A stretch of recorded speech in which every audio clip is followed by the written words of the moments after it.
com Jesus. Amém. Estamos aqui para aproveitarmos o tempo, né?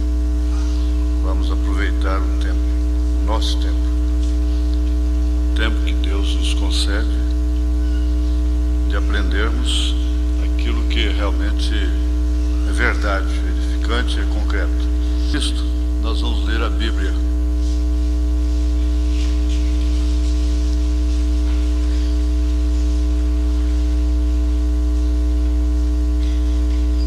Aí na carta aos Romanos, capítulo 8, verso 31.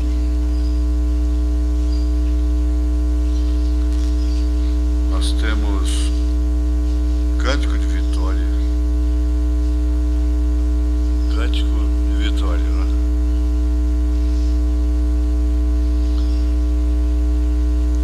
Que diremos, pois, a estas coisas? Se Deus é por nós, quem será contra nós? Aquele que nem mesmo a seu próprio Filho poupou, antes o entregou por todos nós, como nos não dará também com ele todas as coisas? Quem intentará acusação contra os escolhidos de Deus? É Deus quem os justifica. Quem os condenará? Pois é Cristo quem morreu, ou antes quem ressuscitou dentre os mortos, o qual está à direita de Deus e também intercede por nós. Quem nos separará do amor de Cristo? A tribulação, ou a angústia, ou a perseguição, ou a fome, ou a nudez, ou o perigo, ou a espada? Como está escrito: por amor de ti somos entregues à morte todo dia. Fomos reputados como ovelhas para o matador. Mas em todas estas coisas somos mais do que vencedores por aquele que nos amou. Porque estou certo de que nem a morte, nem a vida, nem os anjos, nem os principados, nem as potestades, nem o presente, nem o porvir, nem a altura, nem a profundidade, nem alguma outra criatura nos poderá separar do amor de Deus que está em Cristo Jesus, nosso Senhor. Vamos para Eclesiastes, estragado. Eclesiastes capítulo 7, verso 13. Atenta para a obra de Deus, porque quem poderá endireitar o que ele fez torto? Senhor Deus, nós estamos mais uma vez ocupados aqui na tua casa. Sabemos que esta é a melhor ocupação que uma mulher, uma moça, uma criança, um menino, não é? Uma menina, um rapaz, um varão pode ter nessa terra. Ocupado nos negócios do Senhor, na casa do Senhor. E o lar e o dia a dia ser uma extensão disto. Nós pedimos pela tua graça, pelo teu amor, pela tua compaixão, que o que vamos tratar seja de eficaz poder e favor de todos. Nós temos esta convicção. Nós estamos certos de que temos crido de uma maneira correta. E por isso nós desejamos viver aquilo que temos crido. Pedimos perdão dos nossos pecados. Pedimos corações limpos, corações puros, espíritos retos, caráter limpo, forte, crença definida. Isso caracteriza o verdadeiro cristão. E nós pedimos isto ao Senhor, em nome de Jesus Cristo. Amém. Assentai-vos, irmãos.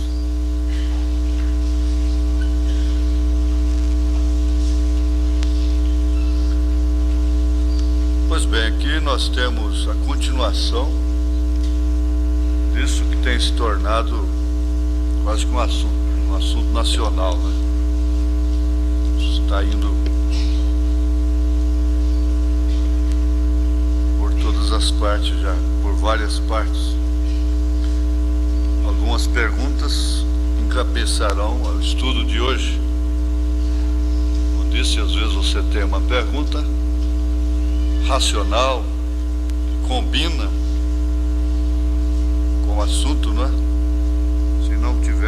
Se não combinar, não tem como responder aqui dentro desse assunto. Mas aqui está: sou casada, separada do marido, desquitada, divorciada, tenho uns 25 anos, não sei se ela tem 25 anos ou tem uns 25 anos que isso aconteceu. Tem uns 25 anos, Eu queria saber se eu posso casar de novo, sendo com um irmão. A outra é essa: qual é a condição em que uma moça da mensagem pode namorar um irmão divorciado?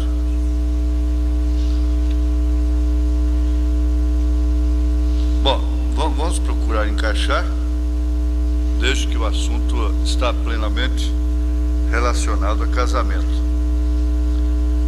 Essas duas perguntas estão na condição legal do casamento. Elas estão encaixadas na condição legal do casamento. Eu não tenho escritura para isso. Eu não tenho mensagem para isto. A irmã da primeira pergunta é divorciada. Se eu tiver que responder só publicamente o seu assunto, eu direi: nenhuma condição você tem, de acordo com a Bíblia, de acordo com a mensagem. Publicamente eu não posso responder de outra forma. Agora, essa segunda diz, completando ainda a primeira: eu não tenho mensagem, a mensagem em que o irmão Branham diz isto. Agora, pessoas de confiança nos transmitiram, eu não sei quem disse, nem quando disse, parece que eu não estava presente, eu não ouvi isto, que uma irmã nos Estados Unidos já havia se casado 4 vezes, e que ela fez essa pergunta para o irmão Branham, se ela podia casar novamente. O irmão Branham disse: olha, você vai e ouve minha fita. Então é o que eu digo: você leia Casamento e Divórcio. Se todas as irmãs, todas as moças, todas as senhoras, todos os lares que creem no profeta deveriam ter a mensagem Casamento e Divórcio, para assim evitarem de caírem em certas circunstâncias futuras, não é? Comprometedoras. Então, eu estou, quer dizer, é uma coisa de terceira mão, né? Então, aquela irmã foi e ouviu a fita do irmão Branham. O irmão Branham disse: você ouve a minha fita, que Deus te mandar, você faz. E ela voltou e disse: olha, irmão Branham, Deus falou para mim na sua fita que eu deveria me casar pela última vez, não fazer nunca isso mais. E que o irmão Branham disse que foi a única semente eleita que ele encontrou naquele vale. Agora, como eu estou dizendo, se eu tenho que responder ao pé da letra, não há nenhuma condição para a mulher casar, tendo o marido vivo. Aqui, em segundo plano, vem qual a condição em que uma moça da mensagem pode namorar, casar-se, né, com um irmão divorciado? Bom, a primeira condição, legal, é aquela legal, então seria a parte social da coisa, religiosa, né? É que ele deve ser, antes de tudo, o seu caso deve ser julgado, ele deve ter documento de divórcio, ser livre diante da lei e declarado publicamente livre diante da igreja. Aí é só aí então é que você poderia pensar em casar-se. Eu digo sempre como o irmão Branham disse, não importa quanto isso me ofenda, mas eu só posso responder aquilo que é correto. Então, esse homem, de acordo com a Bíblia, ele seria declarado livre. Foi tirada a dracma dela. Então ele está livre para casar diante da lei. Nenhum pastor declararia um irmão livre para se casar sem que ele tivesse já a carta de divórcio diante da lei. Mas não é só isso que libera um homem para se casar. O caso dele deve ser julgado segundo a palavra. Deve ter testemunhas. Porque caso contrário vai virar aquilo que aconteceu lá nos Estados Unidos e está acontecendo já no Brasil.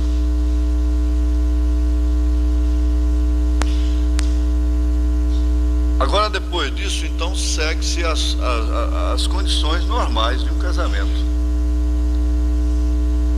Ele é solteiro para todos os efeitos. Então você não deve namorar um homem casado.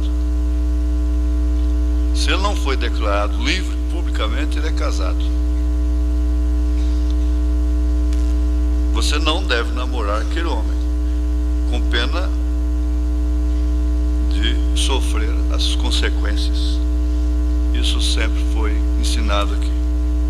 Agora, depois disso segue-se as condições normais de um casamento. Porque agora, então, ele é um homem solteiro, livre. As condições normais você conhece. Todo tempo que você orar é pouco. Todo tanto que você orar é pouco. Muito especialmente um homem divorciado, porque mesmo ele passando no julgamento, normalmente é a mulher que leva a má fama. Mas precisa saber se realmente aquilo, só o trono branco é que vai dizer naquele dia. Às vezes até a mulher prostituiu mesmo, deu razões para ser repudiada e ele ficar livre. Mas só lá no trono branco é que vai saber se realmente ele estava livre. De forma que o homem tem como, porque casamento e divórcio disse ele pode, ela não, mas ele pode. Então o homem tem como. Se a luta é desigual, quem a colocou desigual foi Deus, não fui eu. Ele tem como. Agora, se ele vai usar disso ilegitimamente, é problema dele.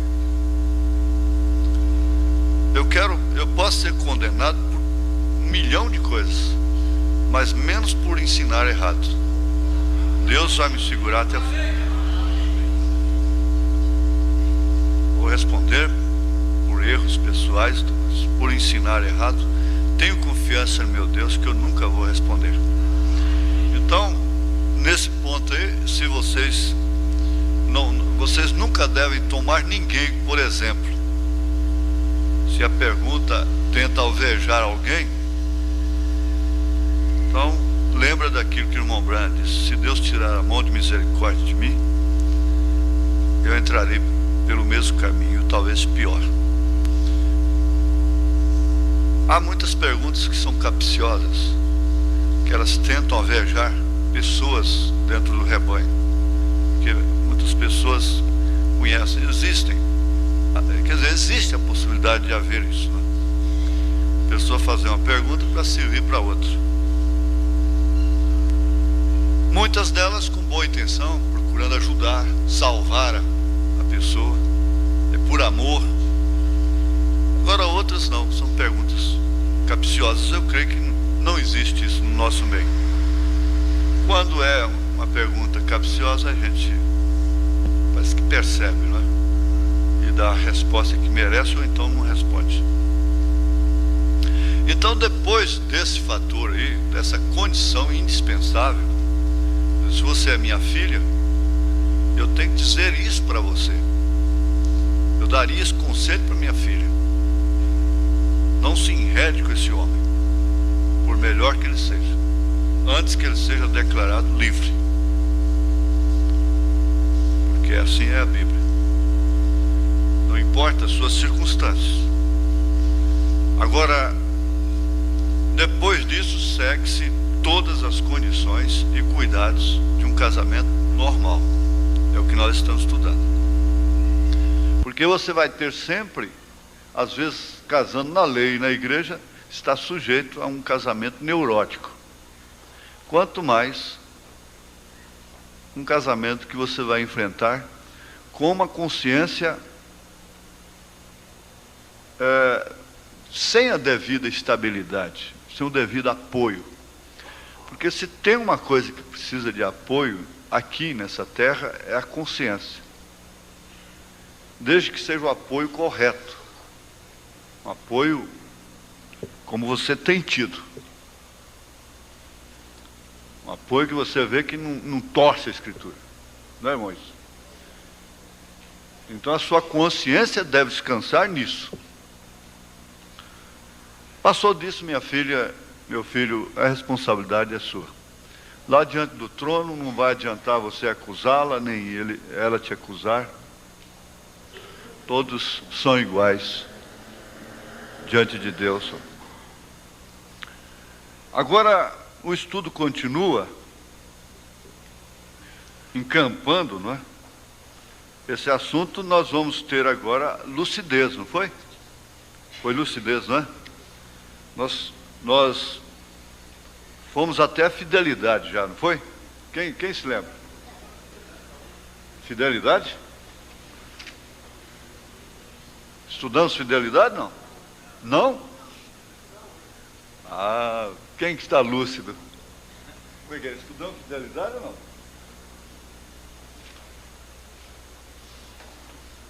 Agora eu quero ter certeza. Hoje são quantos? 17? 17?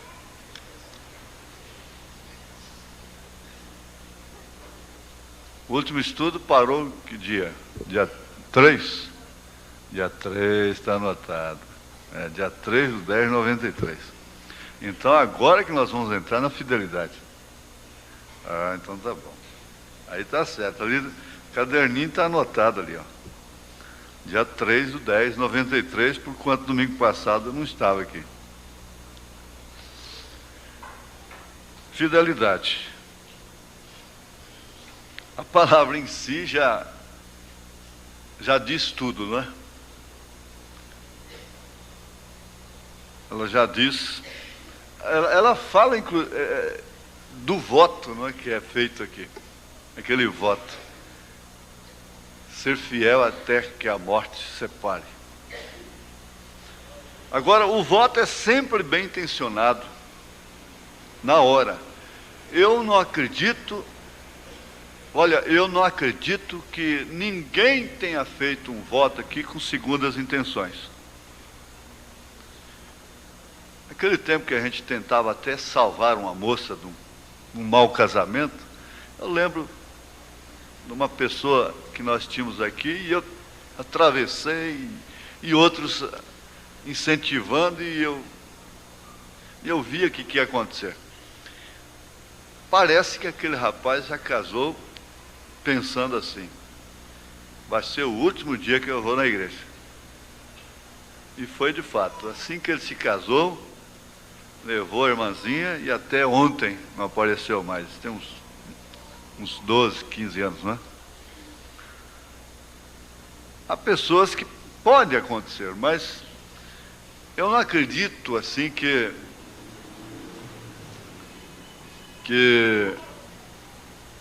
haja um moço, uma moça que faça um voto já com a intenção de ser infiel. Ele pode ter o vírus da infidelidade, ser um homem volúvel, levado. Você sabe, há homens que não sabem discernir, estabilizar as suas vidas, e eles são também mariposas, pousa aqui, pousa ali, borboletas, não é? Eles são muito vulneráveis em sua personalidade, em seu caráter. E é natural que um homem veja diariamente mulheres mais bonitas do que a sua. A mulher veja homens mais aparentes, mais atraentes do que seu marido. É normal, é natural. E há pessoas que são levadas dessa forma, são levianas. Tudo que vê lhe atrai. Atrai a atenção, está sempre admirando o belo, o mais bonito. Sempre as coisas bonitas lhe chamam a atenção demais. E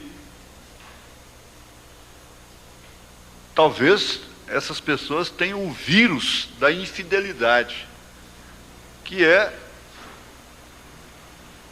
uma companheira assim de mãos dadas da leviandade, né? É a pessoa leviana. Ela não está bem querendo desprezar sua mulher, aquele homem não está querendo desprezar, não está querendo abandoná-la. Mas na sua personalidade, no seu espírito, no seu caráter, ele acha que pode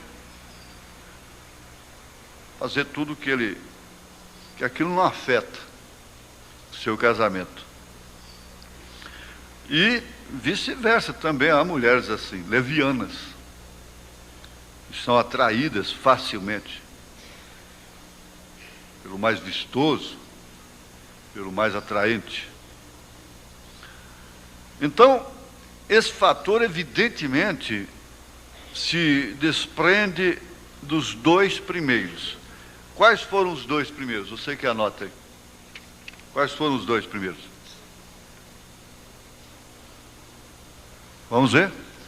A escola é um estudo, é uma escola, e a gente fica assim, gratificado.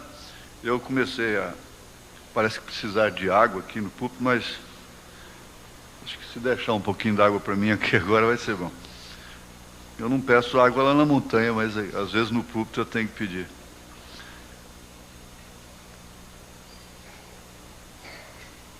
Encontrou ele? Quem encontrou?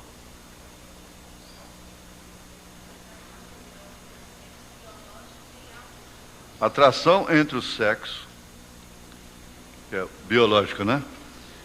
E amor. Muito bem, muito obrigado. Então, veja, esse assunto, fidelidade, se desprende dos dois primeiros. A fidelidade é como aquela de Deus. Se formos infiéis, ele permanece fiel. Então se casa com o vírus da fidelidade. Vamos dizer que isso é um vírus, não é? O vírus da fidelidade. Então ele independe até mesmo de amar. O que acontecia no casamento antigo. Pode uma mocinha de 18 anos, como minha mãe era, meu pai chamava, ó, tem um dentista aí, coisa e tal, viúva, assim, e mandou o compadre fulano falar que quer casar com você, e chama esse homem e marca o casamento, e ela casa e depois mantém-se fiel a ele até depois da morte, nunca mais casar. Ficar viúva com 23 anos. Então, isso era normal, não é que minha mãe foi um pássaro raro. era o espírito da era, da hora que a humanidade estava vivendo. Existiam mulheres falsas. Naquele tempo elas morriam na cama, eram atiradas, esfaqueadas. O homem tinha que matar para salvar sua honra. Era assim. E ele não é, uma vez comprovado, ele não era nem preso mesmo.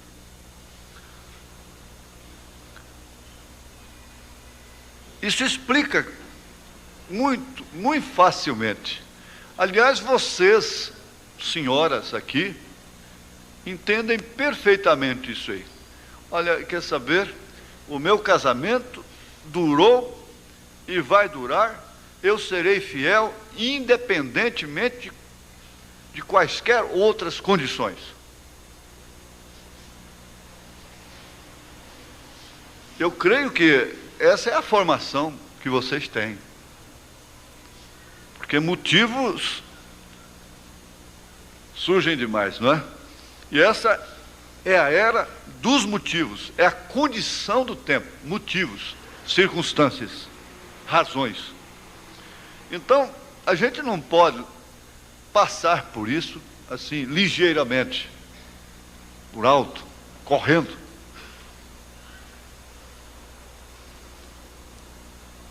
Tem que analisar, raciocinar, ver que realmente isso é assim. A fidelidade independe até mesmo do amor.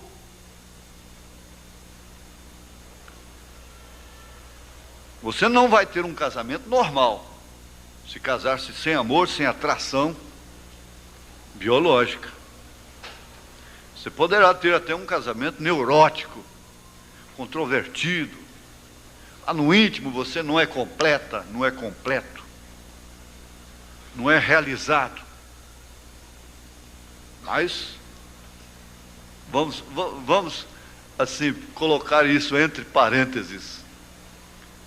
Você tem o vírus da fidelidade. Vamos dizer assim, não é? O dentista falou para mim: o senhor tem uma bactéria muito boa nos seus dentes, que falta em muitas outras pessoas, que às vezes a gente tem que transplantar, passar de uma boca para outra. Isso é uma bactéria, é um vírus, é uma bactéria, mas ela é benéfica, né? Então vamos dizer assim, que com licença, né, da fidelidade, que ela é uma virtude, ela não é um vírus, mas é aquela coisa que está impregnada na pessoa e que vai sempre estar ali e desenvolver, como o vírus da infidelidade. Está sempre ali, mais cedo, mais tarde, de vez em quando, está escorrega daqui, escorrega dali. Há pessoas que caem uma vez só, e por isso elas serão julgadas o resto da vida. Há pessoas que a queda delas serve para levantamento de acordo com as Escrituras. Você não tem que julgar uma pessoa porque ela caiu, tropeçou uma vez, e condená-la o resto da vida por aquilo. Não quer dizer isso, que ela tem o vírus da infidelidade, não é isso. Há pessoas que, uma vez tendo uma oportunidade, elas se tornam as pessoas mais fiéis do mundo. Isso tem que ser compreendido. Agora, sem um mínimo de entendimento naqueles dois planos primeiros, pelo menos um pouco de entendimento, a fidelidade nos dias atuais torna-se quase impossível. Por quê? É a questão da vingança social. Eu já encontrei, vocês sabem que eu não trato com irmãs, não é só daqui. E eu já encontrei muitas mulheres na vida tratando de vingar de seus maridos. E isso tornou-se social. Agora, nós vamos devagar assim, para ficar bem cravado. é preciso que haja entendimento naqueles dois planos, a atração biológica, a atração da fisionomia, do físico. Por que não dizer claramente atração sexual? E do amor. Pelo menos entendimento sobre isso. Porque tendo entendimento, você pode descobrir o mínimo das coisas na pessoa. Eu vi essa semana, dentro de um rancho, nós vimos, dois rapazes, adolescentes. O pai entrega uma balsa no garimpo. Eles estavam ali no ranchinho, sobre um aterro que os bandeirantes ainda fizeram, pesando ouro. Agora aquela balancinha pequenininha que um palito de fósforo faz uma diferença enorme. E aquela porçãozinha de ouro de um lado e um pezinho do outro, aquele pezinho igual de açougue, só que a coisinha mais bonitinha, pequenininha mesmo, pesando gramas. Eles são peritos nisto, eles são pacientes, eles mergulham entre pedras, arriscando a vida, fazem buracos enormes de 6 metros num rio, tirando pedras e pedras, extraindo as mínimas porções, gramas, 4 gramas, 3 gramas de ouro. Há pessoas que são assim, mergulhadoras para extrair males dos outros, defeitos, ferrugens. Mas já outras que vivem investigando as boas coisas. E não é possível que 2 seres possam viver juntos, comerem juntos, dormirem juntos, e não descobrirem nem um pouquinho de ouro naquele outro lado, naquele poço.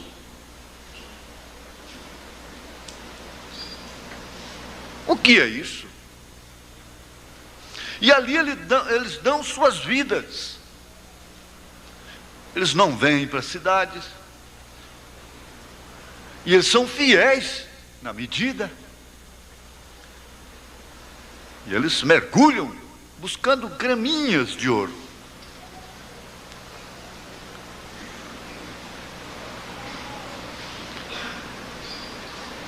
O verdadeiro amor se baseia, isso aqui é importantíssimo, se baseia em eleição.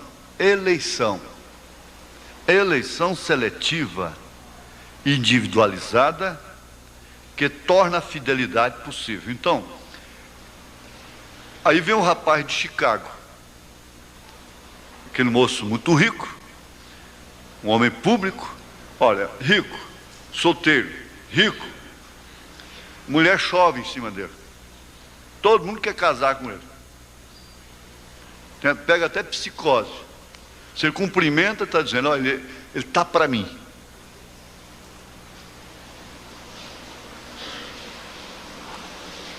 Eu tenho encontrado pessoas, eu tenho uma pessoa hoje, muito conhecida, aqui não é da mensagem, presa num quarto. E eu me lembro, porque é minha parente, que um homem que era advogado, ficou viúvo, deputado, muito educado, a cumprimentava quando ela passava. Fulano, como vai? Você está boa? Tudo. E aquela cordialidade com ela, amigo da família, tudo. Ela arrumou enxoval, fez tudo. O homem casou com outra muito diferente, ele nunca pensou em casar com aquela pobre criatura. Mas arrumou enxoval e perdeu a cabeça, ficou doida mesmo. Compreende? Agora, quantos que seriam bons maridos para ela, que passaram por ela, mas não tinha a posição, porque ela sempre foi meio, né, ela enxergou para cima assim, que seriam bons, Tantos. Mas isso é normal. Então o rapaz de Chicago era um homem que tinha... Mas entre todas vocês que conhecem a história, ele elegeu uma. É claro, pelo seu caráter, não foi pela sua beleza. Ele estava enjoado daquilo, porque isso causa nojo até certas horas. Certas horas causa nojo. Esses homens públicos, esses cantores, eles sofrem. Esses artistas, esse povo, sofrem porque as pessoas se rebaixam demais nos seus pés. Se diminuem demais. Se vulgarizam, ficam vulgares até. Isso por causa de suas posições, bem entendido. Se eles não tivessem tais posições, elas não queriam nada com ele. Ou com eles, não é? Então é o caso daquele rapaz. Ele tinha que selecionar, fazer uma eleição seletiva. Agora você que conhece a história, sabe que ele chegou lá na fazenda, no rancho, estava aquela festa, as 3 primas ricas, para as quais a prima órfã trabalhava, e ele, cansado daquela lisonja, daquele tratamento, existe um tratamento que você percebe que ele é uma lisonja que você está recebendo, e há pessoas que não gostam disso. Aquilo faz afastá-las mais. O que você gostaria de ter era outra coisa, era compreensão, era outra coisa muito diferente daquilo. Então há certo tratamento que você não gosta dele. Você entende que aquilo é um fogo pintado na parede, que aquilo não é uma coisa permanente, não é uma coisa durável, não é uma coisa para qualquer momento da vida. Aquele tratamento não é na hora da contradição, na hora que você está ferido, machucado. Ali então é que caberia aquele tratamento. Mas então ele estava cansado daquilo, e ele fez uma seleção, ou uma eleição seletiva. Ele selecionou. Eu não acredito que ela seria a mais bonita, que ela era a mais bonita. O fracasso do homem está nisso.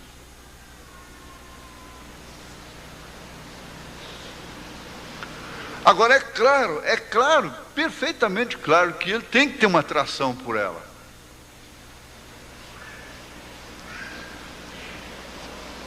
Então, essa fidelidade se torna impossível se não houver essa eleição seletiva. O que de acordo com o casamento e divórcio, nós poderíamos dizer aquilo que o irmão Branham disse, casamento e divórcio 236. Aquela revelação no seu coração de que você é dele, de que você é dela. Aí é onde você vai, não somente numa fase da vida. Montes te fazem lembrar dela, rochas, pássaros, água, árvores, animais, tudo faz lembrar. Porque nós já aprendemos que ela está dentro. Oxalá que isso seja perene até o fim. Todos os instantes ela está presente. É a subjetividade. Ele está dentro dela, ela está dentro dele, onde quer que vá, daí 10.000 quilômetros, seja onde for, na planície, nas montanhas, no ar, no mar, na terra, seja onde for, ela está dentro. É Cristo em vós, esperança da glória. É o que eu quero dizer, É isso que esse estudo, o nosso estudo sobre o casamento, não está preso somente à solução de problemas conjugais. Preste bem atenção nisso. Como que querendo consertar o mundo, endireitar o que está torto. Eclesiastes 7:13. Há muitas coisas, há muitos espinhos na vida que Jesus não vai tirar, e que por falta dessa seleção, dessa eleição seletiva, você vai ter que enfrentar aquele casamento até o milênio. O irmão Branham disse: há casamentos que não podem ser consertados aqui. Você vai ter que suportá-lo até o fim. Você vai ter que suportá-lo até o fim. Aí Jesus disse a Paulo: a minha graça te basta. Eu não vou tirar esse espinho de você, não.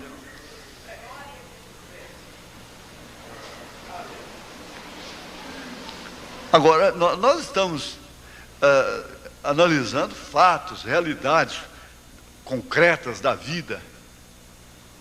Isso não é apenas teoria, coisa de banco, não é? Coisa de escritório. Então, vejamos isso. A fidelidade se torna praticamente impossível se não houver uma eleição seletiva. Então, Jesus Cristo elegeu a sua noiva. Ele amou Jacó desde antes, lá no ventre de sua mãe. Paulo disse: então Deus faz acepção de pessoas. Ele diz: bom, Ele tem misericórdia de quem Ele tem misericórdia, Ele tem compaixão de quem Ele tem compaixão. Só que Ele amou a Jacó e aborreceu Esaú antes mesmo de qualquer um deles fazer bem ou mal. Então Ele teria que assumir esse Jacó, porque Ele o elegeu. Jesus elegeu a sua esposa desde antes da fundação do mundo, mesmo conhecendo seus defeitos, mesmo conhecendo as suas jacosadas. Ele sabe como tratar com ela. Há um vale esperando por ela. Agora, Jesus não, por causa disso, ele não vai ficar atrás da mais bonita. Eu estava analisando isso. Olha, na viagem eu estava comentando isso. Há tantas seitas, religiões tradicionais, milenares, mais bonitas, muçulmanos da lição de moral. Lição de moral. Um muçulmano, um rapaz, disse para mim: eu namoro minha esposa desde os 7 anos de idade. Me casei com 23 anos, nunca peguei na mão dela. E aquela mulher que tinha voto para trair o marido, aquele líder disse para ela: não basta, você não tem que deitar com outro homem. Basta você levantar um pouquinho da sua saia, que cobre os pés. Um pouquinho, um palmo para cima do tornozelo, então você já traiu o seu marido. E o profeta disse que quando aquela moça loira de cabelos longos estava tocando piano em uma de suas reuniões, e que ela saiu dançando no espírito e o piano continuou tocando sozinho, o grande curador, o Espírito Santo tocando. O Espírito Santo toca piano para mim. Ele disse assim: eles têm coisas que nós não temos. Os Quakers não veem televisão, não têm rádio, vestem-se de preto, não andam de automóvel, carruagem. Isso eu vi pessoalmente. Tentei tirar fotografia deles, eles não pararam. Isso quer dizer, religiosamente, formalmente, são muito mais bonitos. Uma freira tem uma vida linda, às vezes vai para o convento, não é só porque se perdeu, ela vai por chamada mesmo, e entrega a sua vida completamente naquele serviço, recluída a vida toda. Elas têm as peles mais bonitas do mundo, porque não bronzeiam, não queimam o sol. Agora, são bonitas religiosamente, mas Jesus não é esse volúvel que vê uma mais bonita, porque a sua está desgastada, está enrugada, está com defeitos, está falhando. Ele vê uma muçulmana ali bem vestidinha, lá embaixo, a saia arrastando o chão, nunca corta seu cabelo, nunca passa esse batonzinho disfarçado nos lábios, nas unhas, esmalte. Jesus então fica assim, aquela lá é mais bonita. Ele tem a ver com aquela que ele elegeu e selecionou. Você tem a ver com essa mulher que você elegeu para ser sua esposa, a mãe de seus filhos. Você foi quem a elegeu. Foi você quem o elegeu para ser seu marido. Então não tem ninguém mais bonito que ele. Não tem ninguém melhor do que ele. Porque você vê um tratamento ali de um parente, de um cunhado, de um tio, de um primo, que você gostaria de ter, de um amigo. Aí já fica, por que meu marido me trata daquele jeito? Aí começa a coisa. Jesus não é assim.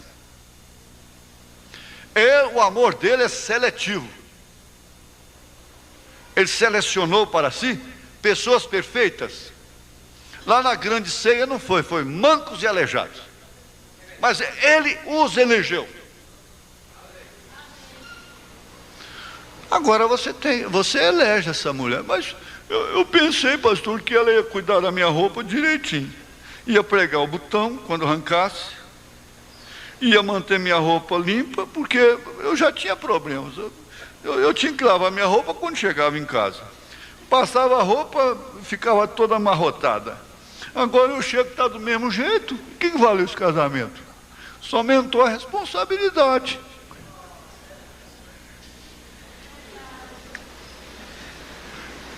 Por que você não sentou com ela?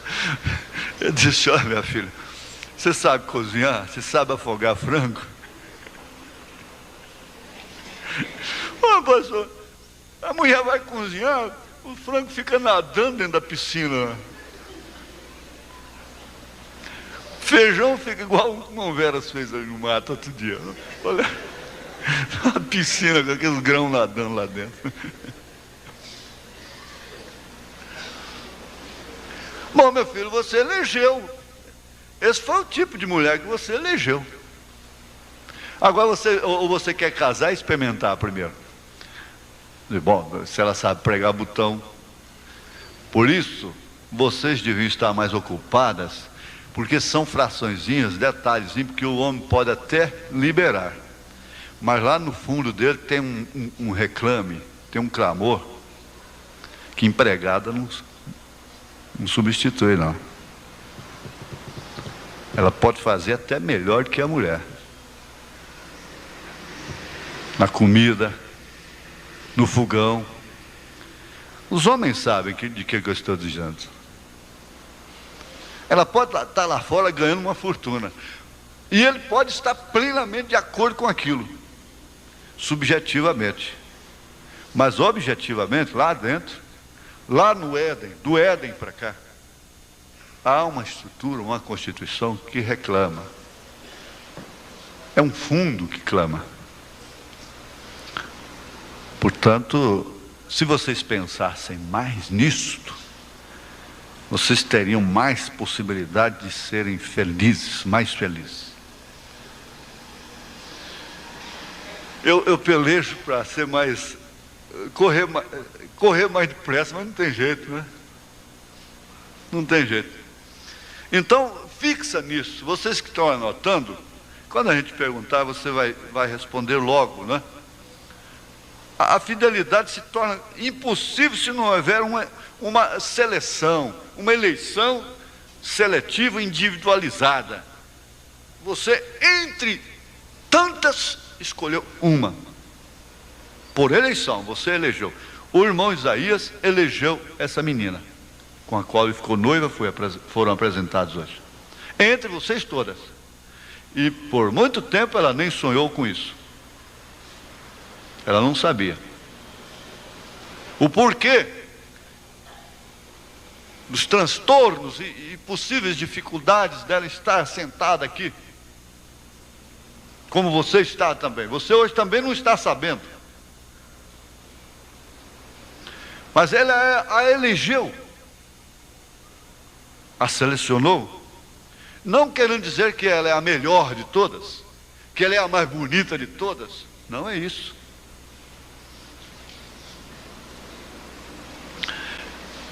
Fidelidade, porém, veja aqui, ó, presta atenção, isso aqui é profundo, não é um direito de propriedade.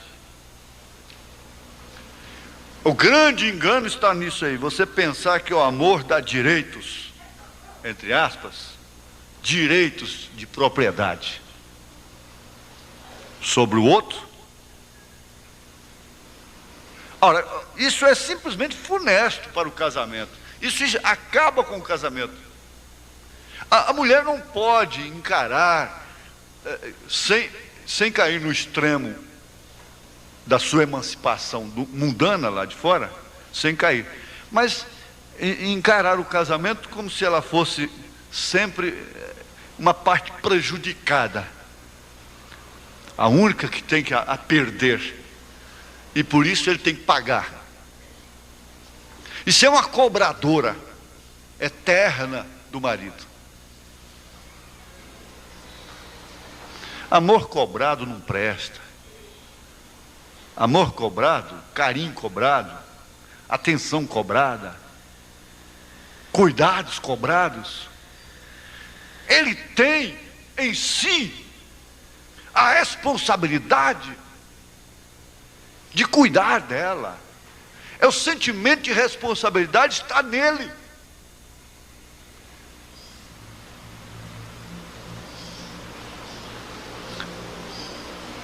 Então você entender que seu amor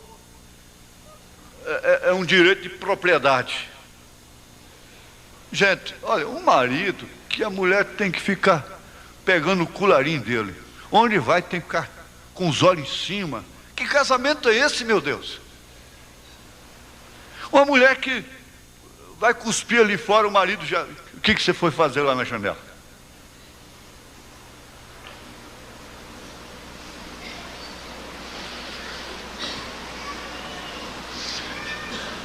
Agora, isso aí não é como se você tivesse adquirido um objeto. O sentimento de responsabilidade te leva a cuidar dela, a cuidar dele com satisfação, que foi um sentimento indispensável que há no casamento, é a satisfação. É a satisfação de ser dele, é a satisfação de ser dela. Você olha de longe e fala, mas ele sofre com ela. Pergunta para ele, não, eu sou o homem mais feliz do mundo. Eu sou satisfeito. E os parentes, a irmã, o irmão, os cunhados, a mãe, a sogra, sei lá quem, de forma mas ele sofre com aquela mulher. Não, eu não sofro não. Ele não percebe o sofrimento.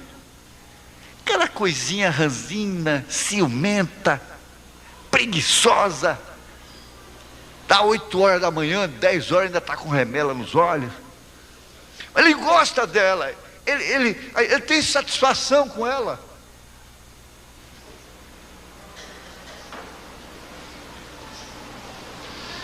Aí diz, bom, mas olha o gosto que é uma carrada de abóbora.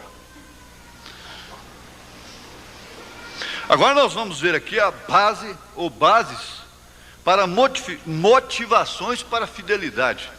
Então tem que haver motivações para a fidelidade.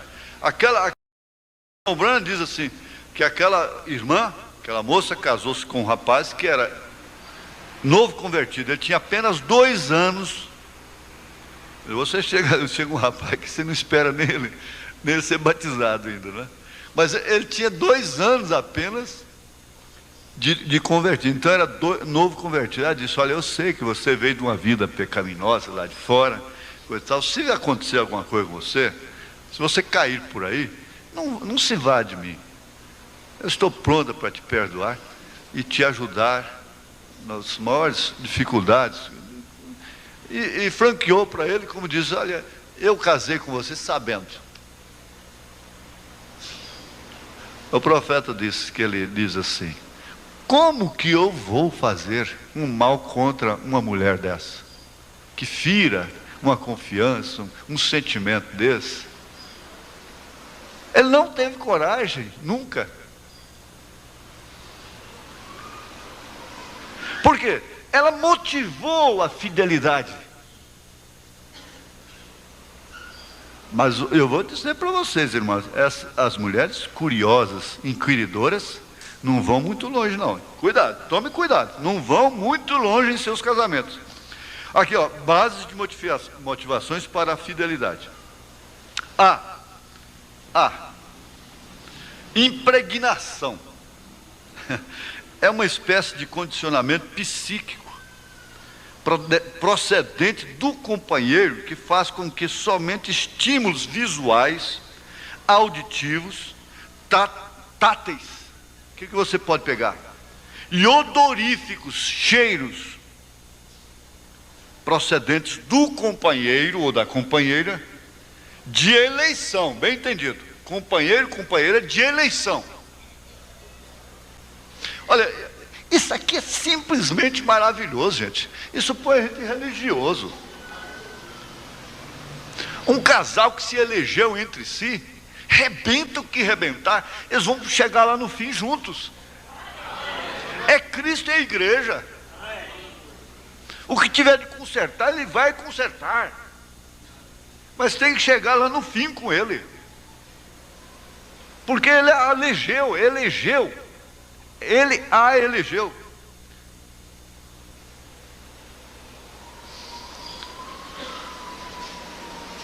Então tudo isso provoca desejo e emoções. Eles dizem: eu vou cuidar um pouco do meu visual. Ora, gente, é certo que existem os extremos. A mulher tem que conhecer o homem barbudo, suado. O homem tem que conhecer a mulher, sua mulher suada. Hoje não se fala mais em batedor, né? Parece que seria até desumano, né, falar em batedor de roupa. Elas quase não morriam de infarto, porque bater roupa, lavar roupa, né? Elas tinham muito mais saúde. Eu só sei isso. Elas tinham 10, 12, 15 filhos e chegavam à velhice com 80, 90 anos. Esse é o desafio para a ciência, né? A modernidade. As máquinas, essas coisas, vieram diminuindo o tempo de vida e a saúde. Alimentação, isso não precisa nem comentar mais. Será o desafio está na cara, está diante de nós, e nós continuamos rebeldes nesse sentido. Por isso elas têm que ficar lá na margem do horto, lá, queimando as banhinhas, andando por lá, porque não tem roupa para lavar, não tem nada para fazer, é só escrever outra coisa. Então, tem que cuidar do visual. Olha, as coisas, o auditivo, o que se ouve do companheiro, o que se ouve da companheira. Gente, tem hora que a gente fica importuno. Por isso o irmão Brando disse: eu não quero ser um velho rabugento. Homem aposentado fica só dentro de casa, fica rabugento. E isso aqui, e aquilo ali está fora do lugar, isso aqui, essa galinha, essa lâmpada acesa, isso aqui, oh, você está demorando demais no banheiro aí, está gastando energia, isso aqui. Olha o grão de arroz aqui no chão. Você sabe que fica mesmo. Essa você não sabe quanto custa. Quem não paga, não apaga, né? Tá certo. Ter preleções em casa. Dizer, gente, a energia, a lâmpada acesa sem necessidade, além de estar gastando mais energia, diminui o tempo de vida da própria lâmpada. Aquele tempo que aquela lâmpada ficou acesa sem necessidade, é igual a motorista de carro que liga a seta, esquece, liga a seta sem necessidade, e fica aí antes no sinareiro, aí, com o pé na embreagem, com o outro no acelerador. Me dá uma agonia aquilo. Que não está sabendo o que está saindo no escapamento lá. Está saindo dinheiro. Carro afogado toda a vida. Não está sabendo que isso no fim do ano são parcelinhas, parcelas, pequenas parcelas que fazem as grandes somas. Tudo isso, sabe, tem pré-eleições. Agora, essa rabugice o dia inteiro. E essa mulher rixosa, queixosa, que fala a noite toda. Misericórdia. Salomão disse que Deus me livre dela. Eu prefiro comer cebolinha num rancho de palha com uma mulher que não é rixosa, do que morar numa mansão com uma mulher rixosa. Assim disse Salomão, não é? Em outras palavras.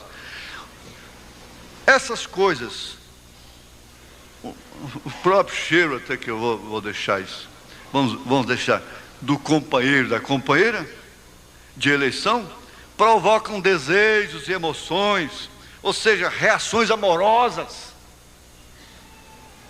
Existem sentidos que eles exigem correspondência. O olfato percebe o mau cheiro. O olfato percebe o bom cheiro. Você entende? Agora faz isso, esse paralelo aí com Cristo e a igreja, o bom cheiro que Paulo falou.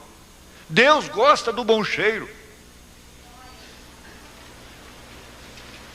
No incenso que é queimado e sobe até as suas narinas, que é o sacrifício da sua vida, um coração quebrantado e um espírito reto, o qual o Senhor não despreza. Então, olfato é olfato. Dificilmente uma pessoa percebe o seu próprio hálito, porque ela está acostumada com aquilo. Quem percebe é o outro.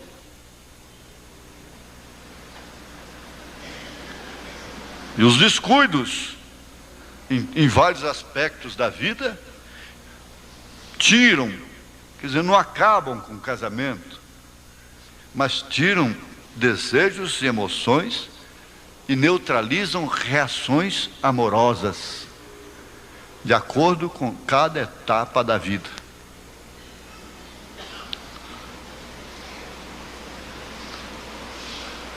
Isso pode realmente provocar um certo desvio, um certo desânimo, quando aquele parceiro está em direção a ela ou a ele, com exclusão de qualquer outro. Olha, às vezes, me permitam, tem mulher que tem tristeza de chegar à noite.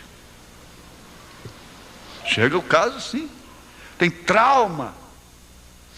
Fica embromando pela cozinha, enrolando no serviço doméstico, lavando vasilha e fazendo coisa, e o embroma o mais que puder. Tem trauma de ir para o quarto. Tudo por causa de ignorância, estupidez do homem. Morreu aquela atração, ela nunca vai ser infiel, ela vai ser fiel até a morte. Mas ela não usufrui das emoções que um casamento tem até o seu último dia. Ele não usufrui. Por outro lado, porque isso acontece dos dois lados. Então você não tem que viver preocupada. Existe o centro para tudo. Eu espero, nós estamos num auditório misto, então a gente não pode minuciar tudo. Mas vocês entendem, existe o centro para tudo. aquele cuidado que não neutraliza, que não interrompe aqueles momentos de reações amorosas entre si. Isso alimenta o sentimento de fidelidade um ao outro. Não resta dúvida. Agora, a letra B vem exatamente a satisfação. Veja, é a segunda base para a fidelidade. Vamos sempre observar. O caráter daquela mulher cristã é esse, é o de Deus. Sendo infiel, eu permaneço fiel a... Se formos infiéis, ele permanece fiel. Mas não tem nada a ver se cheira mal, se cheira bom, se fiel, uma vez fiel, fiel para sempre. Não é certo? Agora nós estamos estudando aquilo que é racional, como Paulo disse, o leite racional. Leite racional é ensinamento racional.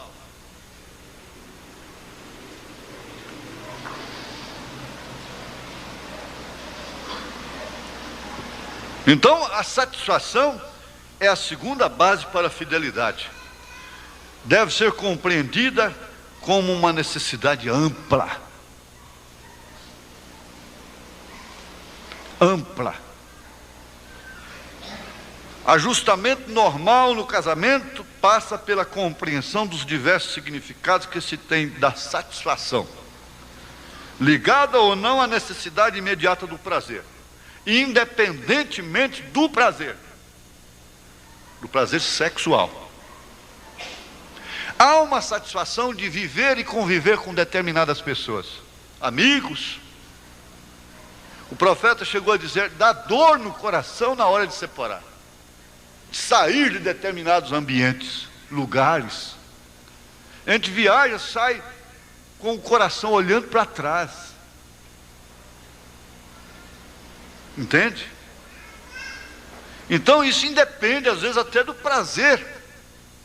É uma satisfação de estar juntos, é uma satisfação de viajar juntos, é uma satisfação de comer juntos, é uma satisfação de dormir juntos. E havendo essa satisfação recíproca, não há por que meter cunha no meio, tentar uma aventurinha ali. Todo homem sabe que a mulher da aventura não corresponde com a sua mulher, como sua mulher. Toda aventura extraconjugal, extracasamento, é frustrante.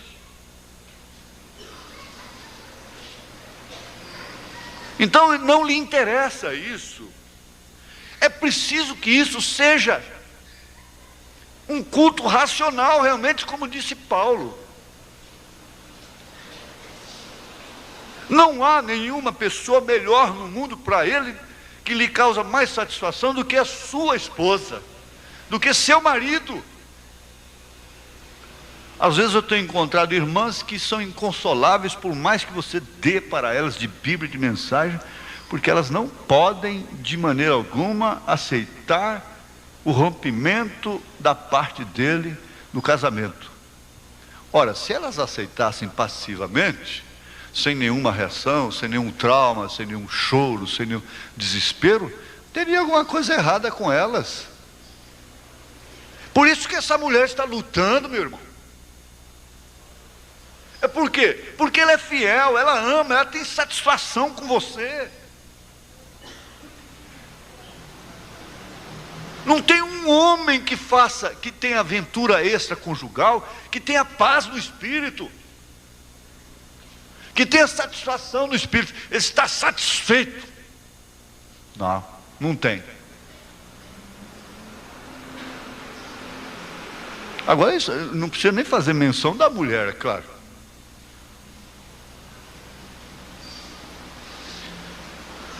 Então veja,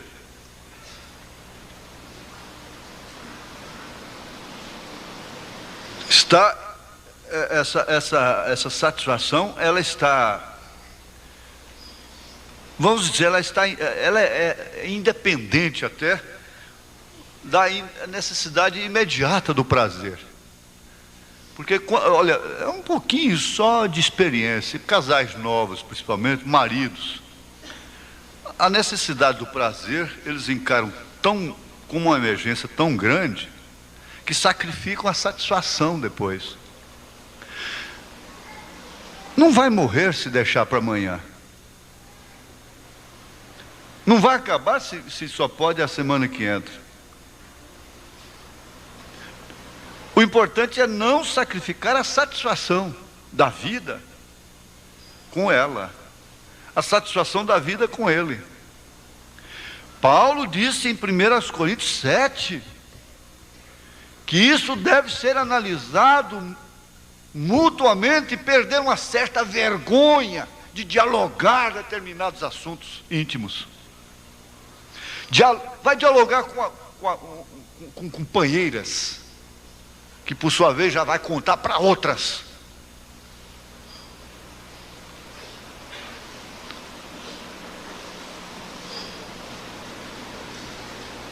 Vocês sabem que nem todos os pais têm a devida capacidade para orientar determinados assuntos. Precipitam as filhas, mães que precipitam as filhas, que se tomassem das suas experiências amargas, com sabedoria, para dizerem para suas filhas: olha, não é assim, eu fiz assim, por isso eu tenho sofrido tanto, como vocês sabem.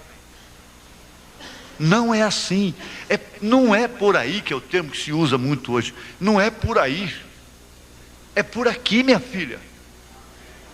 Por aí eu entrei, e por aí eu trago as marcas que você conhece. O pai chamar o filho e dizer: não é por aí, meu filho.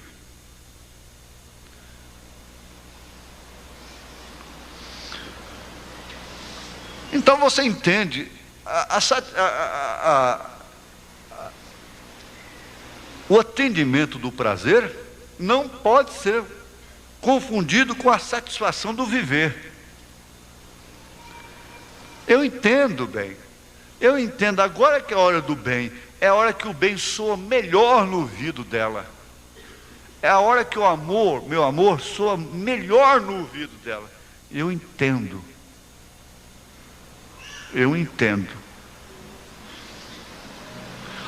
Isso aí dá uma satisfação de viver a dois, e uma segurança tão tremenda, que alimenta a fidelidade, sem que essa fidelidade seja alvo expressivo, visível, consciente. Você não está lutando por fidelidade como se fosse uma infiel, como se fosse um infiel lutando para ser fiel.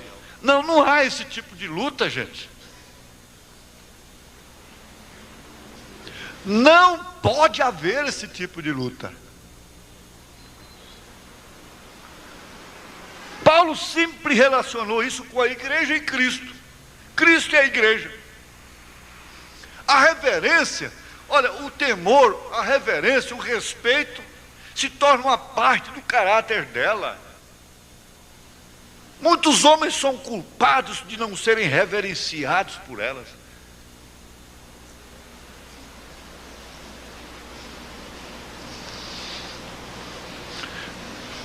Olha, qualquer homem de bom senso se constrangeria de ter uma mulher humilhada a seus pés, sendo mais uma criada, uma escrava dele, do que uma esposa. Jesus Cristo não faz isto.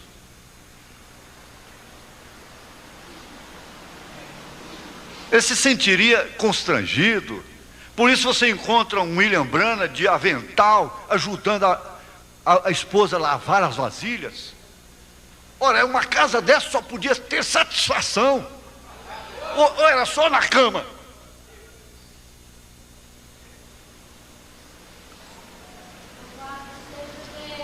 Louvado seja Deus mesmo. Aleluia.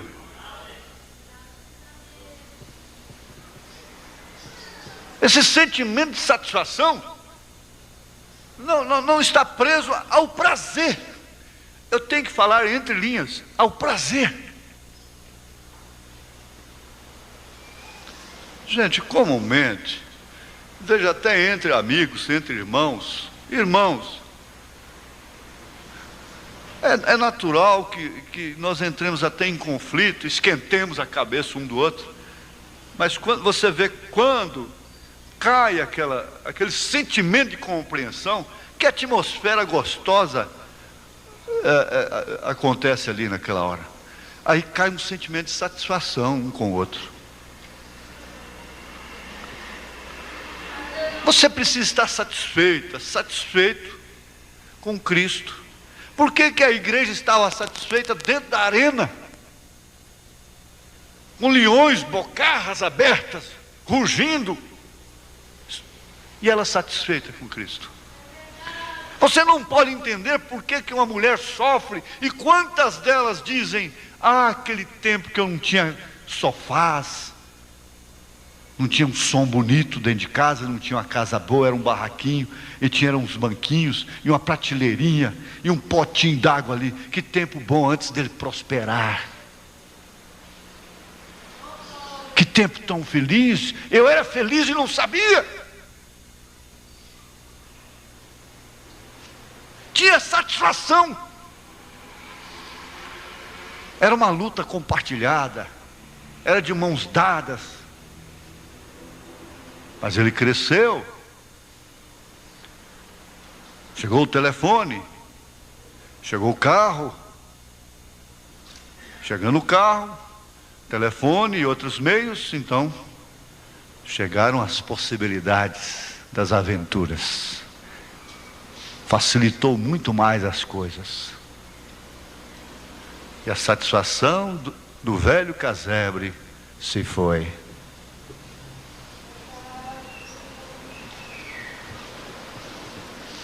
Por isso Davi, Paulo, a Bíblia toda diz: não tem inveja dos que prosperam, porque a prosperidade separa o homem da sua mulher, separa o homem de Deus. Separando de Deus. Não tenha medo de ganhar as coisas juntos, não. Por favor, não vá a extremos. Mas prossigam como o índio, dando um passo e 9 olhadas. Por isso que eu digo, às vezes, quando a festa está muito boa, você tem que sair dela. E quando um lugar, uma coisa começa a me dar muito prazer, e eu conto isso como um testemunho. Eu tinha uma terra aqui embaixo que o irmão Israel brincava: a gente não sabe se isso aqui é água ou se é terra. Bom, lá eu até desejava a palavra falada para fazer um montinho. Falei: o irmão Brana chegasse aqui, ele fala: ô irmão Brana, fala aí para a terra subir um pouco aqui, 1 metro só. Aí pronto, dá condição de vida aqui para os meus irmãos que moram aqui. Mas não tinha jeito, não tinha a palavra falada, olha o que eu fazia. Vinha o próximo enchente, não dava tudo. Agora, irmão Juraci Cardoso, irmão Luiz Correia, muito tempo trabalhando, adquiriram uma posse, para lá de Minas Sul, no caminho de Cavalcante. Então, é o retrato da minha vida, de um extremo ao outro. Estava lembrando, Haroldo lá. O retrato da minha vida. Só lá a gente chorava. Precisasse de um chá de pedra, morria. Aqui é só pedra. E é só montanha. Só montanha. Você não queria montinho? Então toma montinho agora. Ó, só isso. Ninguém vai lá de carro normal. Tem que entrar num calhambeque, lá com o irmão Luiz Correia. Todas as vezes esse trem tem que quebrar no caminho. Mas vai ficando tão bom, que olha, cuidado. Quando está muito bom é melhor vender. É melhor jogar fora. Mas isso não é chantagem, não. Pode deixar que não é chantagem. Mas veja aqui, ó. Se você adquire satisfação num lugar, olha, a sua presença é símbolo de fidelidade. O homem na hora certa em casa, representa o quê? Fidelidade.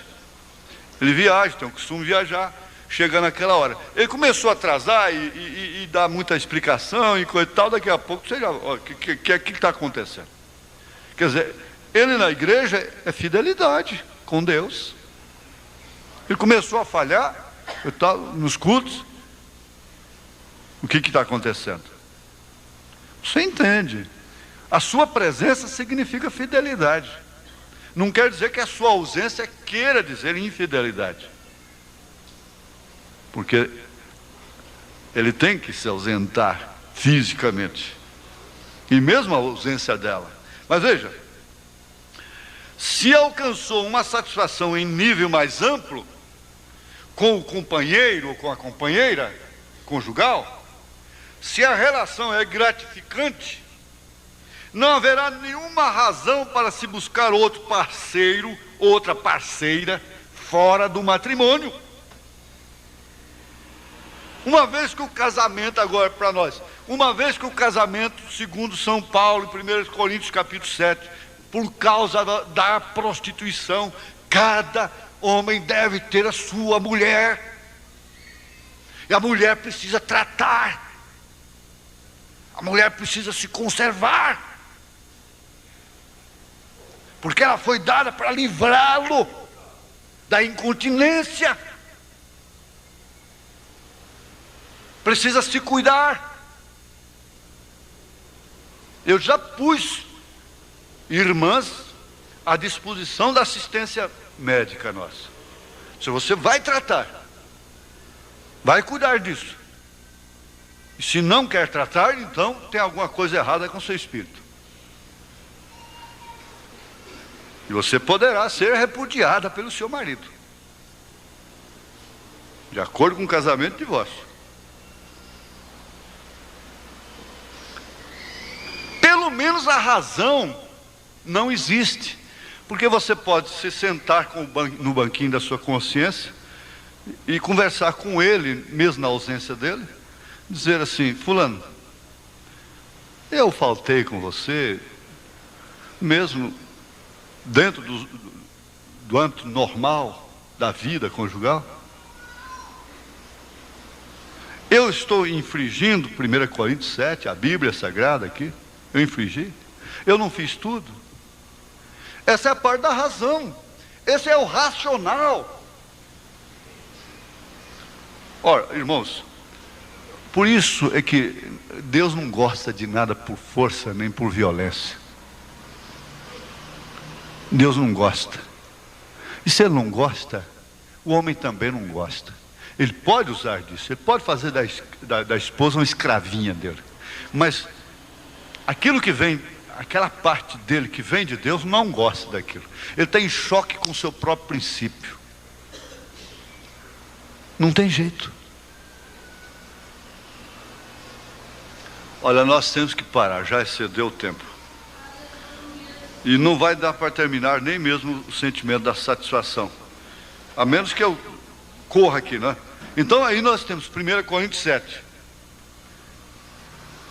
Existem todas as possibilidades de sermos fiéis quando encontramos um ser com o qual se consegue ter a impressão total. Por isso você nunca deve quebrar, descuidar daquela impressão que seu marido tem de você, que sua esposa tem de você.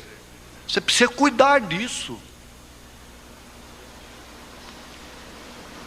Essa impressão, mesmo que ela seja parcial. Porque o que acontece? Isso traz um apaziguamento dos nossos impulsos internos, que muitas vezes são destrutivos, e que por sua vez também existem em todos os seres. Isso é do humano. Ninguém tem que dar instrução para um cavalo como viver com a égua. Não tem que haver seminário, estudos para ensinar um cachorro, me permitam, com perdão da ilustração grosseira, mas não tem que existir um seminário para ensinar um cachorro a conviver com uma cadela, Mas o homem precisa. A mulher precisa. Por quê? Isaías não disse isso? O boi conhece seu possuidor, o jumento conhece a sua manjedoura, mas o homem não tem entendimento. Paulo diz: coabite com ela com entendimento. E a maior parte do sexo está na cabeça. Os homens, me deem permissão mais uma vez, irmãs, os homens tarados, a tara está mais na mente. Isso é comprovado cientificamente.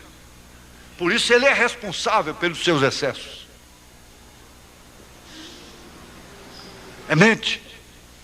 Entrou para a mente, é aberração na mente.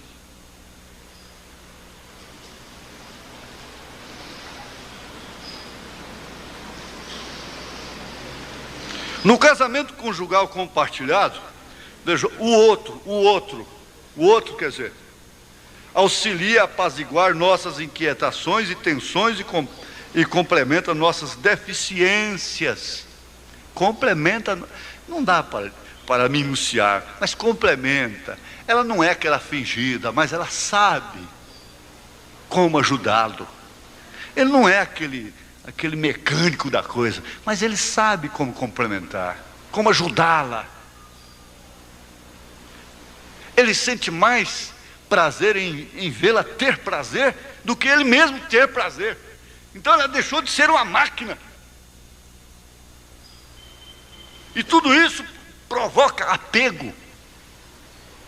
apego, fidelidade, aconchego, satisfação, sentir bem estar junto. Veja então, e assim então existirão todas as possibilidades de permanecer fiel. Essa é a parte racional. A parte cristã é essa: sendo infiel, permaneça fiel. Conhece-se então a denominada fidelidade liberada, que permite o amor durável. A fidelidade liberada, o que deveria a ser? É aquela que o irmão Branham disse: você não tem que pegar no colarinho dele na hora que ele sair de viagem. Olha, se você flertar com uma mulher lá, eu te largo. E você não vai sair na janela e ficar olhando o vizinho de frente. Uma mulher, ele sabe que ela não vai fazer isso. Não se pode, porém, conceber fidelidade, vida conjugal, duradoura, bem entendido, com ausência de tensões, ausência de crises. Não. Só porque não há tensões, não há crises. Ausência, não. Para alguns, da fascinação do desejo, isto é, de vida diferente do que está vivendo no casamento. Não, isso... Domingo próximo, se Deus quiser, a gente volta um pouquinho aqui para continuar agora na lucidez. Compreendido? Amém? Eu estou com 10, como é que é? 18? 17 do 10/93.